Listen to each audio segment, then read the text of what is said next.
Hi guys, welcome to Nerd Bites. This is going to be my spoiler-free review for Jurassic World Fallen Kingdom. Yep, no spoilers in this video. I'll be doing a spoiler review later on, so make sure you keep a lookout for that.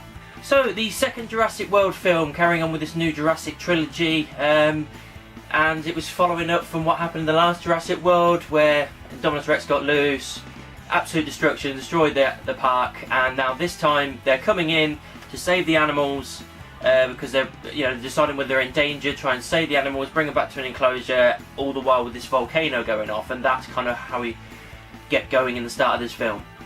It was a fun film. I did quite enjoy it. I really did enjoy the first act, when they're on the island trying to save the animals. That entire first act, finding Blue, all that kind of stuff. Because you've seen all this stuff in the trailers anyway. That's the only problem, is that it gives a lot away in the trailers, which is kind of annoying really. It makes it more difficult for spoiler talk.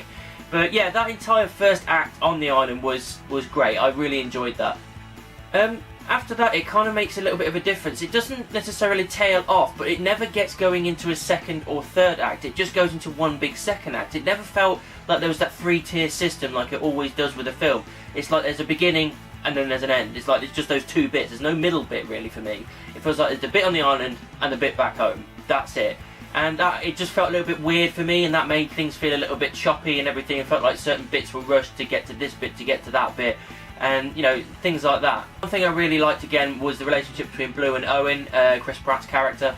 I think they touched on that a lot more in here, and they developed it a lot more here, and the relationship between not just Owen and controlling Blue, but Blue's relationship with Owen and what she understands with him and all this kind of stuff. And they really embellished that in this film, and it's one thing I've always enjoyed. I love the Blue as a character. I know a lot of people don't like the fact that Raptors are less vicious and everything because Blue's taking commands, but I like the relationship between them. I just like it, and you touch on that a lot more in this film. You've even seen in trailers, you see that when she's young and he's training her, that little baby Blue is adorable.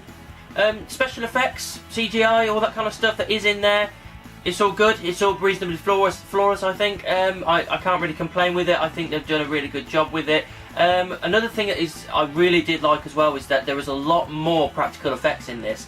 There's a lot more times where they've got a real animatronic dinosaur or a puppet or something, especially with the scene with Blue that I won't get into, that's on a boat. That entire puppetry, and it really works with the connection between Blue and Owen because it looks more real. It's not CGI. So yeah, the fact that they used more practical effects in this, because they didn't use a lot in the last one, they used a little bit. They used a lot more in this, and I'm glad they did because it looks great. The negatives about it, I feel like certain bits and bobs were a little bit rushed here and there. There's a lot of exposition, and there's certain times where things just happen and you're just supposed to accept it. And I know you're not need to explain everything, but sometimes you're just like, oh, they've done that, have they? Okay, fine, okay, let's move on. Things like that.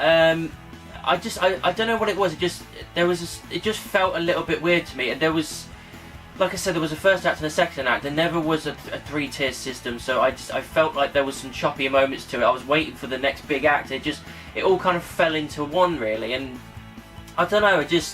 There was something missing. Maybe the thing that was missing was the magic, I suppose. It was a fun action film and fun dinosaurs doing all this stuff, but the thing that is always missing is that magic that first film captured, because that very first Jurassic Park film is unbeatable. It's such a great film, and absolute world breaking, and this doesn't capture that feel for me. It was a fun action film, but it doesn't capture that Jurassic Park feel. The Indoraptor, I'm not spoiling anything obviously because you've seen him in the trailers. I said in the trailer review that I don't agree with the fact that they've shown too much of the animal. They pretty much showed the entire thing. And it was a fun animal, but the fear was taken away more or less straight away because I've seen too much of it in the trailers, so they ruined that for me there. Because by the time it was released and shown in the film, I'm like, well, I've already seen it. I already know what it's made of because they've told me. Indoraptor is made of the Indominus Rex and Blue, so it's clear and obvious. You know what I mean? It doesn't shock me as much. It looked cool. It looked pretty awesome with the yellow stripe down it and everything, and it was a quite intelligent animal, I suppose, but I don't know, it was alright. Another thing that I was disappointed in was the stock villain, the bad guy. He's just a standard businessman kind of guy, just going there, a bit mustache twizzling type of person. It was just stock. There was nothing really overdeveloped with him. I didn't feel anything with that character.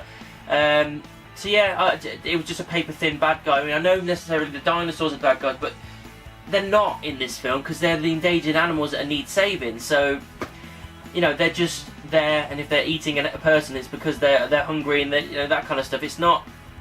They haven't got any personal vendettas or anything, or agendas. This character has an agenda, and it just didn't work for me. There were as well, and I don't know whether this is a good thing or a bad thing. I haven't made my mind up yet. There's a lot of questions left unanswered, especially the way the film ends.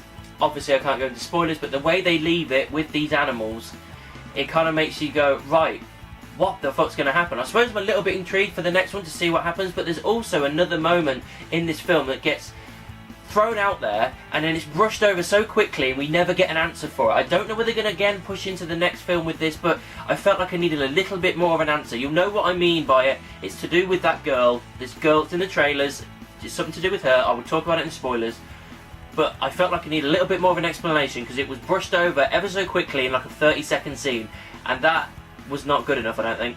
Jeff Goldblum's character, Ian Malcolm, one quick thing I will say, there isn't a lot of him, and that's annoying because he's awesome. Guys, overall, Jurassic World Fallen Kingdom is a lot of fun. There's a lot of action, a lot of comedy. Chris Pratt and Bryce Dallas Howard do great jobs in their respective roles.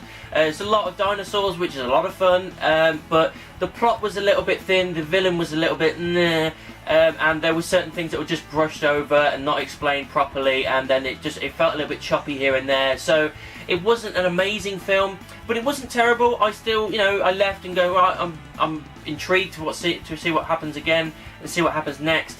And it was just a standard fun action film, and you know, there is some flaws to it, so I would say that I'd probably give it a low 3 stars.